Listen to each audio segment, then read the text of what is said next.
छत्तीसगढ़िया क्रांति सेना के तेवर से हर कोई वाकिफ है। ऊंचे कुदा कुदा के मारबो वापस जाए तक के खर्चा नहीं छोड़बो। ये छत्तीसगढ़िया क्रांति सेना के तेवर।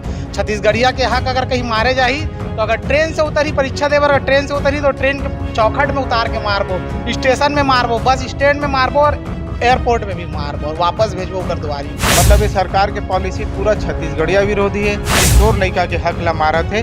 आन राज्य ले मारे कूटे आए, दूसरा राज्य यहाँ कमाए खाए के नाम से आके मन हा बसे है और हमारे यहाँ हमरे छत्तीसगढ़िया मन के स्वाभिमान ला ठेस पहुँचाए काम करत है। बाहर राज्य लाए आदमी मन ला नौकरी दी, ऐसा मुख्यमंत्री है। ग्रुप डी के नौकरी है, जब छत्तीसगढ़िया मन ला नहीं मिली तब बाहर से आए परदेसिया मन यहाँ कमा के जी, तो छत्तीसगढ़िया मन का कर का गोबरे भर ला बेचत रही वो का।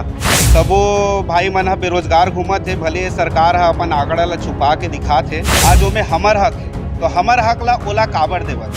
का हम छत्तीसगढ़िया मन केवल गोदी भरोसा रहो या फिर तेंदू पत्ता तोड़बो। हमर दाऊजी के परिभाषा का है, काली आ है तो छत्तीसगढ़िया है।